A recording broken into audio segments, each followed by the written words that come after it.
Bienvenidos a la lección 4 del curso Lineamientos para la conceptualización de cuadros de mando. La lección trata sobre el diseño de los componentes visuales.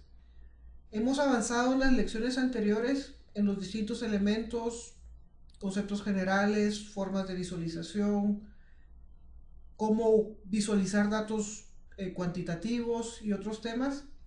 Y ahora vamos a entrar entonces ya de lleno a cierto tipo de componentes visuales.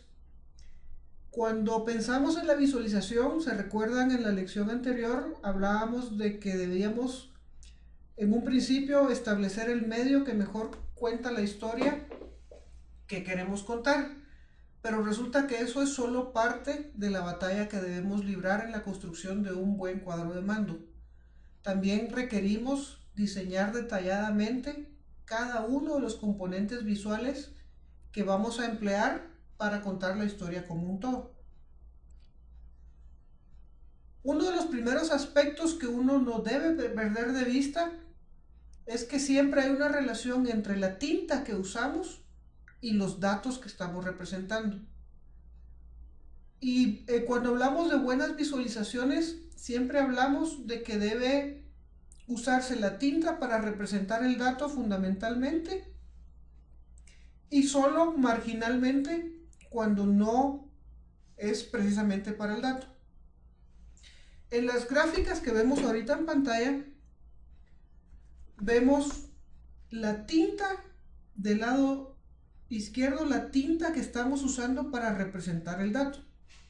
Y vemos aquí el nombre del departamento, el monto de lo ejecutado o lo que se gastó, etc. Y vemos que toda esta tinta que está ocupada acá es exclusivamente para representar datos. Cuando vemos la gráfica de abajo, vemos que las barras utilizan tinta para dibujarse. Los encabezados utilizan tinta, los datos de los ejes utilizan tinta. Y cuando vemos del lado derecho, vemos por ejemplo, en el ejemplo de la tabla que teníamos, que hay solo dos líneas que se utilizan para separar los datos de su encabezado y de sus totales. Y esas dos líneas decimos que es tinta del no dato.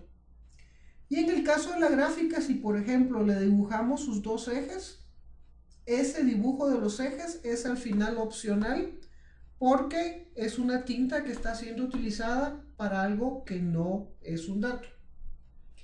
Y entonces, cuando estamos trabajando en el proceso de diseño, siempre tenemos que hacer una especie de limpieza para asegurar que la tinta que estamos utilizando, en el caso del no dato, se minimiza a lo realmente indispensable para clarificar algún elemento de la visualización. Pero todo lo demás, toda la demás tinta que no aporta a explicar el dato o a clarificarlo, debe ser eliminado de nuestro diseño. Y en el otro extremo, esa tinta que estamos usando para representar el dato, también le debemos remover lo innecesario. Por ejemplo, si tenemos una gráfica, tenemos una barra, es suficiente ponerle un color. No es necesario ponerle en medio un fondo, una textura, por ejemplo, complicada o con dibujitos, etc. Ese uso de tinta no nos está ayudando a clarificar el mensaje, al contrario, lo puede hacer más complejo. Y también debemos usar tinta cuando es necesario para enfatizar aquellos datos que son más importantes en nuestra visualización. También podemos usar variaciones para la codificación de objetos. No debemos limitarnos solo a un tipo de gráfica, solo de barras o solo de líneas. Cuando hay distintas variedades, y vamos a ver más adelante en herramientas modernas que las visualizaciones y las formas de codificación de los datos pues son cada vez más elaboradas y más atractivas incluso visualmente. Y entonces vemos, por ejemplo, en esta pantalla que existen diversas formas en que podemos codificar los objetos. Además de solo las barras y las líneas, vemos que a veces es tan sencillo como solo usar puntos para identificar la ubicación de un dato en un cuadrante, por ejemplo. Solo la línea o una combinación de puntos y líneas cuando queremos hacer más relevante la ubicación, digamos, del dato preciso que se está analizando. En el caso de las barras, además de las barras tradicionales verticales, pueden haber barras horizontales, pueden haber puntos y barras en una combinación como la que vemos abajo en el extremo derecho. Pero hay que tener mucho cuidado cuando se trabaja con gráficas de barras, porque como vimos desde la primera lección, uno de los mandatos más fuertes que nos manda la construcción de visualizaciones es nunca distorsionar los datos, nunca esconder la verdad que el dato esconde. Y ponemos aquí un ejemplo tomado de internet, de cualquier lado, donde vemos una gráfica de distintos productos y dice que en una encuesta de lealtad del consumidor, un producto en particular dice que superó la calificación de su competencia. Y cuando uno lo mira, pues mira que efectivamente hay una diferencia fuerte, sobre todo entre este que salió con el mayor grado de lealtad y el último en la gráfica, el que vemos hasta abajo. Vemos que es casi 5, 6, 7 veces más lealtad, o al menos eso es lo que se visualiza en esta gráfica. Sin embargo, esta gráfica comete una de las faltas más fuertes que puede haber en una representación de un dato que representa un 100% en una gráfica de barras. Y es que vemos que aquí abajo, en lugar de empezar el eje desde cero, en la construcción de esta gráfica usaron el 60%. Y si reconstruimos esa gráfica y la representamos esta vez sí con el dato empezando desde cero y no desde el 60% como vemos aquí arriba, nos damos cuenta que la diferencia entre el que tiene el nivel más alto y el más bajo en realidad no es tan grande. No se visualiza esa diferencia tan fuerte como se mira en este caso. En realidad resulta que la diferencia es apenas de un 20%, cuando aquí pareciera que es casi un 8%. Y si vemos la diferencia entre el primero y el segundo, es casi inexistente, mientras que en este caso sí parecería ser una diferencia mucho más pronunciada. Ese tipo de situaciones, a veces intencionadas, a veces no. Lo terrible es cuando sí es intencionado, esconde una verdad. Y en las visualizaciones debemos tener siempre mucho cuidado de jamás venir a esconder la realidad de lo que los datos en realidad están mostrando. Las gráficas de línea, pues también hay que tener cuidado con ellas. No son solo las gráficas de barra las que presentan retos. En este caso, vemos una gráfica que a simple vista pues pareciera normal. Y rápidamente decimos, bueno, pues sí, en esos 4 años del 81 al 85 hubo una gran cantidad de ciudades visitadas, vemos por acá. Y del 86 al 90 parecido. Y que hubo muy pocas visitadas en este primer punto. Pero si analizamos detalladamente la gráfica, vemos que a este nivel solo están representados 2 años, mientras que aquí tenemos 4 años. Y entonces resulta que estos periodos de tiempo donde pareciera que hay más visitas, hablan de periodos de tiempo mucho más largos que otros que son más cortos.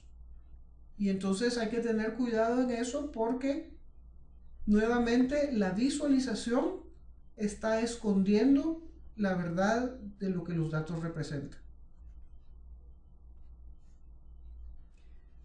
Y bueno, yo sé que a mucha gente le gusta el uso de los pies, pero a nosotros nos gusta decir que los pies son un postre. Cuando uno mira el pie, por ejemplo, que tenemos acá arriba, este que tiene acá, si yo les preguntara cuál es la área más grande de todas?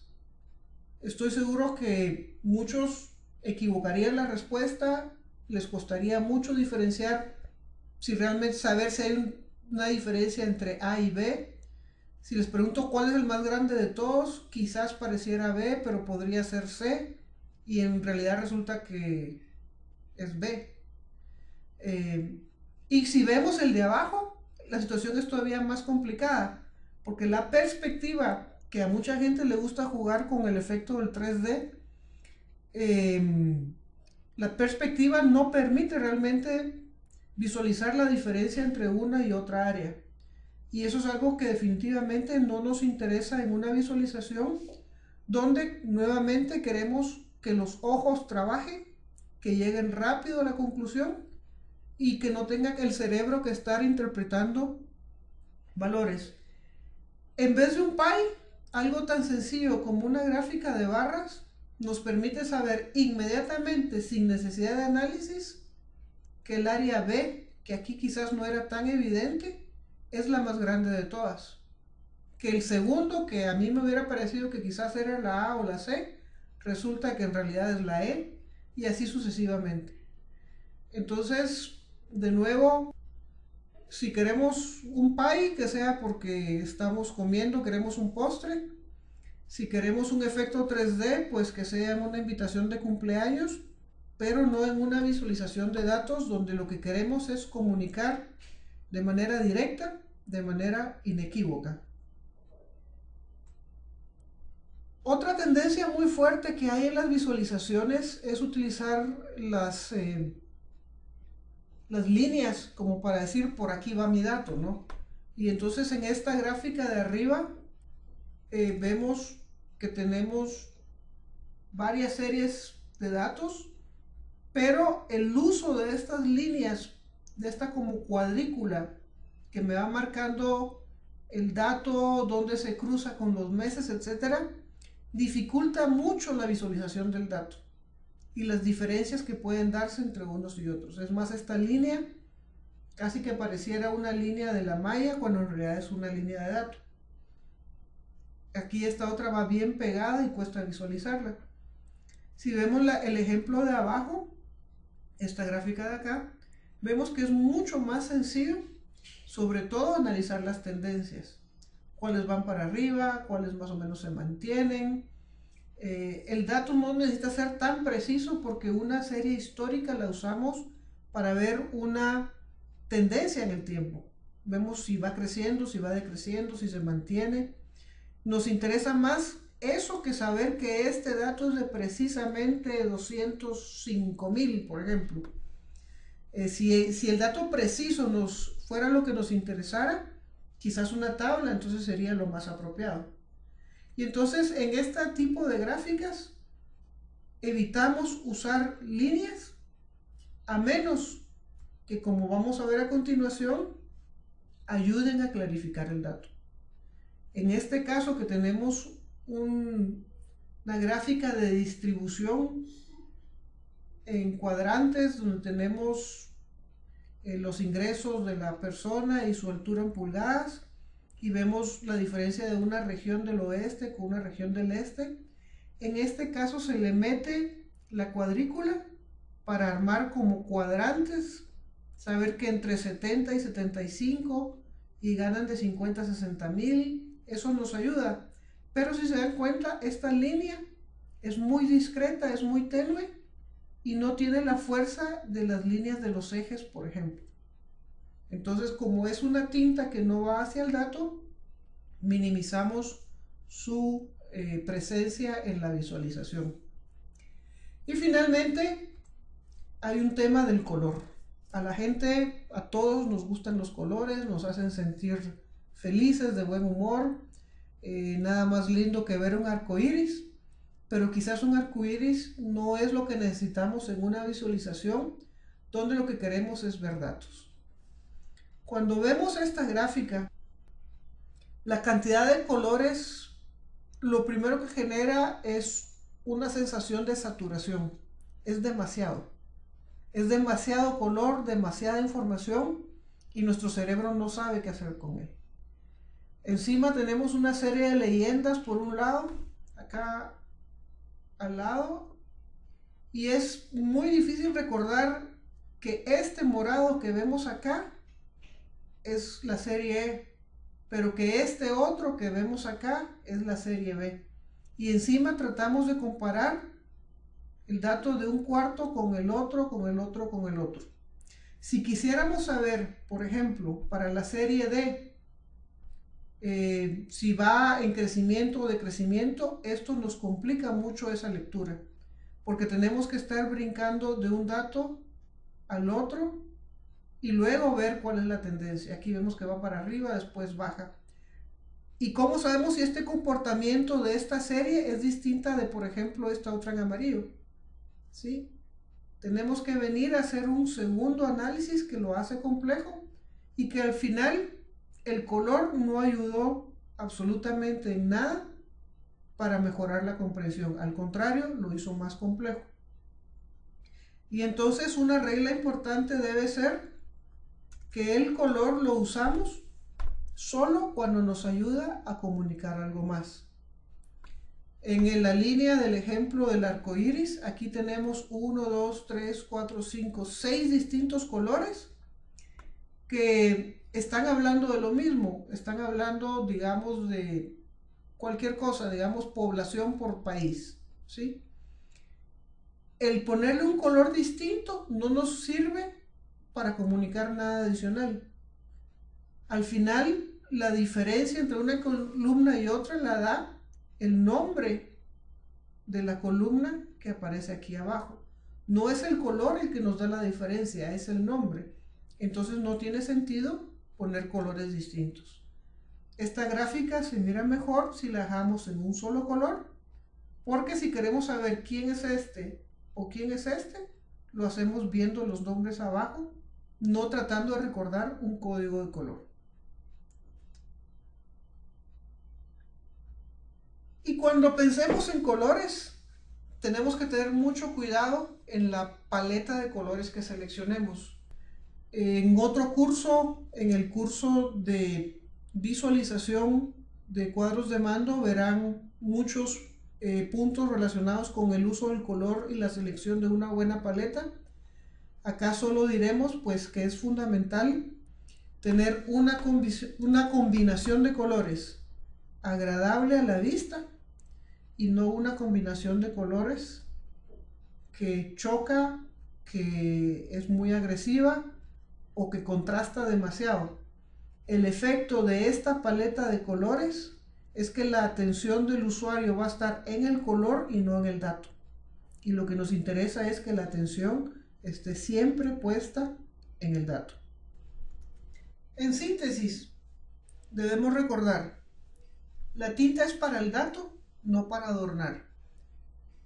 Nuestra representación, nuestra visualización no necesita de adornos, no necesita de figuritas, no necesita de fondos elaborados para comunicar el dato.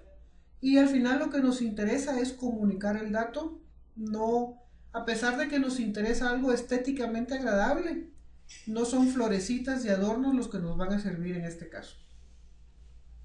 Siempre debemos mantener la integridad del dato. Debemos revisar detalladamente nuestras visualizaciones, nuestros objetos, para asegurar que lo que estamos comunicando es correcto, transmite la verdad que existe en el dato y no busca engañar, sesgar u ocultar información. Usamos líneas cuando ayudan a clarificar el dato. No usamos líneas nuevamente para adornar o porque nos parece que eso es interesante. Las usamos cuando ayudan a clarificar el dato. Y si las usamos, buscamos que no sean líneas protagonistas, sino que pasen a un segundo plano y que el dato sea lo que realmente se visualiza. Y finalmente, usemos color. Definitivamente blanco y negro en este mundo no es para visualizaciones de datos. Usamos color, pero lo usamos bien y solamente una vez más cuando ayudan a clarificar el dato. Dejo una última reflexión, un dicho que es anónimo, no sabemos de dónde viene, pero que nos parece que guarda una verdad muy profunda y dice que la simplicidad es la mayor sofisticación. A veces tenemos la tendencia de agregar una serie de adornos y de fondos y de figuras, de objetos que dan vueltas antes de visualizarse, y perdemos de vista que en lo simple está la verdadera belleza.